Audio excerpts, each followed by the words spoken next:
ಸಾಕು ಸರ್. ಹಾಂ ಮೇಡಮ್, ಏನಾಯ್ತು ಮೇಡಮ್ ಇದು ಇವತ್ತು ಆ ಘಟನೆಯಲ್ಲಿ ತಾವು ಎಲ್ಲಿಗೆ ಹೋಗಿದ್ದು ಅಲ್ಲ ಪ್ರತಿಭಟನೆಗೆ ಅಂತಾನೆ ಬಂದಿದ್ದೆ? ಪ್ರತಿಭಟನೆಗೆ ಅಂತಲೇ ಬರ್ತೀನಿ ಸರ್. ನಾನೊಬ್ಳು ಹಿಂದೂ ಆಗಿ ಬಂದಿದ್ದಂತೂ ನಿಜ. ಅಲ್ಲಿ ಏನೇನು ನಡೀತೈತೆ ಅಂತ ನಾನು ವಿಡಿಯೋ ಮಾಡ್ಕೊಂಡು ಅಬ್ಸರ್ವ್ ಮಾಡ್ಕೊಂಡು ನನ್ನ ಪಾಡಿಗೆ ನಾನು ಹೋಗ್ತಾ ಇರ್ತೀನಿ. ಒಂದಷ್ಟು ಹೆಣ್ಮಕ್ಳು ಬರ್ತಾರೆ, ಅವ್ರ ಜೊತೆಗೆ ನಾನು ಕೂಡ ಭಾಗಿಯಾಗ್ತಾ ಇರೋದ್ರ ಕಾರಣ ಲೇಡೀಸ್ ಪೊಲೀಸ್ನವರು ಕೂಡ ಇರ್ತಾರೆ, ಅವರು ಕೂಡ ನನ್ನ ಮೇಲೆ ಕೈ ಮಾಡಿದ್ದಾರೆ. ಬಟ್ ಅದೆಲ್ಲೂ ಕ್ಯಾಪ್ಚರ್ ಆಗಿಲ್ಲ. ಬಟ್ ನಾನು ಅದನ್ನು ತಲೆಗೂ ಕೆಡಿಸ್ಕೊಂಡಿಲ್ಲ. ಬಟ್ ಬರಬೇಕಾದ್ರೆ ತುಂಬ ಕ್ರೌಡ್ ಇತ್ತು, ಹಂಗಾಗಿ ಯಾರೋ ಹುಡುಗರು ಹಿಂದೆಯಿಂದ ತಳ್ಳಿದ್ರು ಅನ್ನೋ ಒಂದೇ ಕಾರಣಕ್ಕೋಸ್ಕರ ಪೊಲೀಸ್ನವ್ರು ಬಂದು ನನ್ನ ಮೇಲೆ ಕೈ ಮಾಡಿದ್ದಾರೆ. ಏಕಾಏಕಿ ಕೈ ಮಾಡಿದ್ದಾರೆ ಸರ್. ತುಂಬ ಜನದ ಮೇಲೆ, ಹುಡುಗಿರಿಗೆ ತುಂಬ ಕಾಲು ಬೇರೆ ಏಟಾಗಿದೆ, ಅವರೆಲ್ಲ ಹಾಸ್ಪಿಟಲಲ್ಲಿ ಅಡ್ಮಿಟ್ ಆಗಿದ್ದಾರೆ. ಅವರೆಲ್ಲರೂ ಹೆಣ್ಮಕ್ಳ ಬಗ್ಗೆ ನಾನು ಕೇಳೋದಷ್ಟೇ, ಅವನು ಸಸ್ಪೆಂಡ್ ಆಗ್ಬೇಕು ಸರ್. ನಾನು ಮರ್ಯಾದೆ ಕೊಡಲ್ಲ, ಯಾವುದೇ ಪೊಲೀಸ್ನವನಿಗೂ ನಾನು ಮರ್ಯಾದೆ ಕೊಡಲ್ಲ. ಅವ್ನು ಸಸ್ಪೆಂಡ್ ಆಗಬೇಕಷ್ಟೇ. ಇಲ್ಲ ಸರ್, ವಿಡಿಯೋದಲ್ಲಿ ತೋರಿಸ್ತೀನಿ ಇದೆ.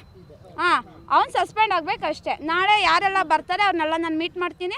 ನಾಳೆ ಅಲ್ಲಾಗಿಲ್ಲ ಅಂದರೆ ನಾನು ದೂರು ಕೊಡೋಕೆ ನಾನು ಮುಂದೆ ಬರ್ತೀನಿ ಸರ್.